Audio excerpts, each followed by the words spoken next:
Bonjour à tous. Aujourd'hui, nous aborderons sujets les plus brûlants. Premier sujet. À Dallas, Jazouli met en avant les atouts du Maroc en matière d'investissement. Deuxième sujet. Le financement de la protection sociale au centre d'entretien entre Madame Feta et le DG de l'OIT. Troisième sujet. Immobilier logistique, où en est-on aujourd'hui au Maroc? N'oubliez pas de liker cette vidéo pour que nous puissions connaître le nombre de nos fidèles abonnés. Voici à nouveau les sujets. Sujet numéro 1. Le ministre délégué chargé de l'investissement, de la convergence et de l'évaluation des politiques publiques, Mohsin Jazouli, a mis en avant, mardi à Dallas, les atouts du Maroc comme destination attractive pour les investissements. Conformément à la vision clairvoyante de Sa Majesté le roi Mohamed VI, le Maroc a acquis une vaste expérience et jouit désormais d'une crédibilité internationale, en matière de promotion des investissements, a souligné Jazouli qui intervenait lors d'une table ronde de haut niveau co-organisée par la plateforme panafricaine d'investissement dans les infrastructures Africa 50 dans le cadre du sommet des affaires USA-Afrique, 6 à 9 mai. Il a relevé que le Royaume durant les 25 dernières années a fait des choix résolus, notamment en faveur du continent africain, ainsi que pour l'ouverture économique et la mise en place d'infrastructures aux meilleurs standards internationaux.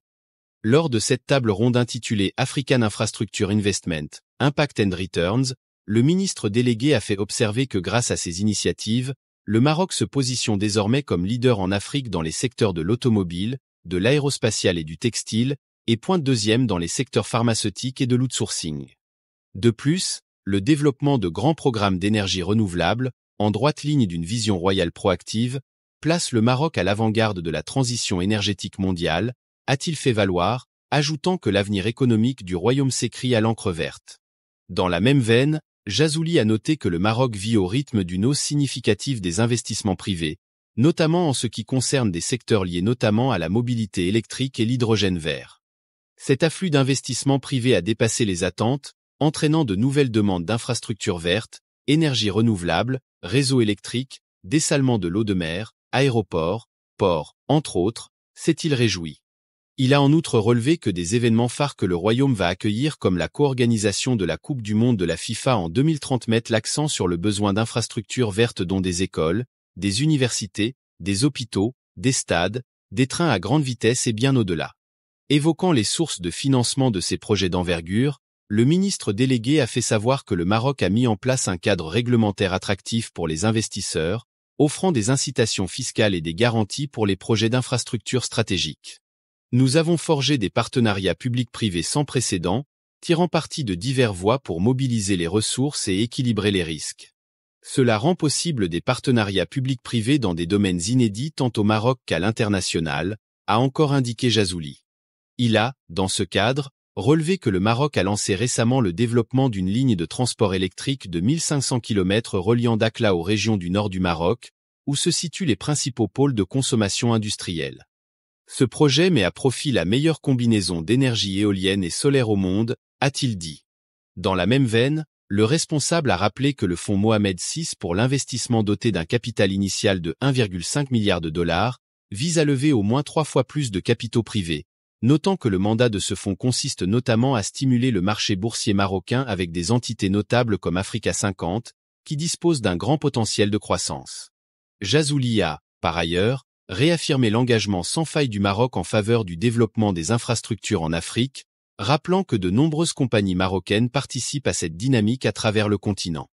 Il a conclu en indiquant que l'Afrique doit faire confiance à l'Afrique tel que souligné par le roi Mohamed VI. Jazouli conduit une délégation de haut niveau au sommet des affaires USA-Afrique qui se tient à l'initiative du Corporate Council on Africa, CCA, sous le thème USA-Afrique, un partenariat pour un succès durable.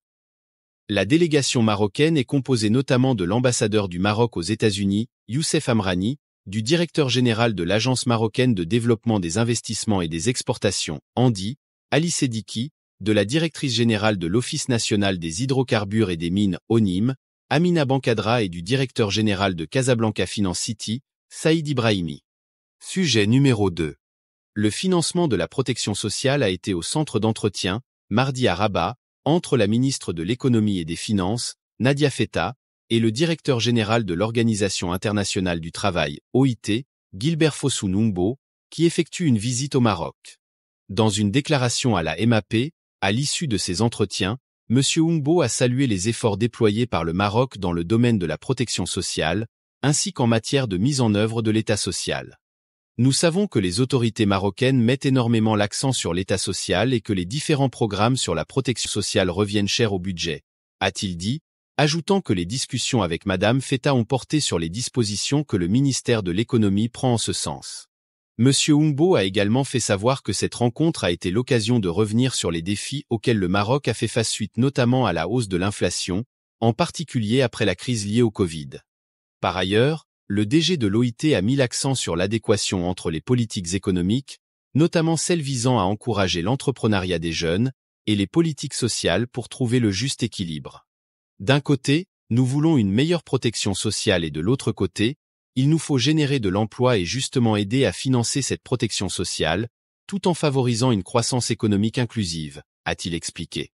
Cette visite constitue l'occasion pour M. Oungbo de rencontrer plusieurs ministres et responsables, ainsi que de participer à un événement haut niveau tripartite sur l'État social et le dialogue social, et à une table ronde de haut niveau sur la justice sociale et les mutations du marché du travail.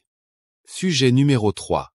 Bien que bénéficiant d'une bonne accessibilité aux infrastructures de base, l'immobilier logistique au Maroc reste caractérisé par une offre fragmentée, ce qui constitue un défi pour sa modernisation et sa mise à niveau. L'immobilier logistique, sa qualité et son efficacité sont des leviers, voire des prérequis, pour une supply chain optimale. La manière dont cet immobilier est utilisé est un élément essentiel dans la définition de toute stratégie logistique. Ainsi, le développement et la modernisation de la logistique dans un pays sont souvent corrélés à l'émergence d'un secteur immobilier logistique structuré, soulignent les participants à la deuxième table ronde organisée dans le cadre du Logismed et consacrée pour la première fois dans l'histoire du salon à ce secteur.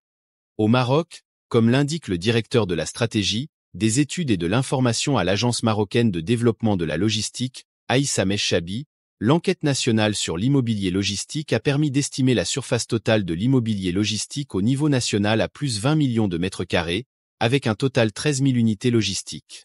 État des lieux au Maroc. La majeure partie de cet immobilier bénéficie d'une bonne accessibilité aux infrastructures de base, en dépit d'une faible proximité avec le rail. De fait, 67% des unités logistiques se trouvent à moins de 5 km d'une autoroute, 60% à moins de 50 km d'un port et 25% à moins de 50 km d'un aéroport, fait savoir Aïssa Meschabi. En outre, poursuit le directeur de la stratégie, des études et de l'information à l'AMDL, 75% de ces surfaces d'entreposage sont exploitées pour compte propre avec une surface moyenne relativement modeste de 1400 unités, contre 25% seulement exploitées pour compte d'autrui avec une surface moyenne plus importante à 2400 unités. À la lumière des résultats de cette enquête et en dépit de sa bonne accessibilité aux infrastructures de base, l'offre fragmentée de l'immobilier logistique exploité au Maroc présente un défi de modernisation et de mise à niveau, fait remarquer le responsable de l'AMDL. Le Country Management Maroc et Tunisie de Jodi, Mathieu Ginca, a affirmé de son côté que son entreprise, spécialisée dans le transport, la logistique et la gestion de la supply chain, opère sur une surface de 50 000 m² située majoritairement dans la région de Casablanca et globalement sur l'axe Tanger-Rabat-Casablanca. À la question de savoir s'il était facile de trouver des parcelles appropriées pour la mise en place des unités logistiques, le logisticien répond que, dans l'ensemble, il y a de l'offre aujourd'hui, mais peut-être pas assez pour faire jouer l'effet concurrence entre les différents prestataires.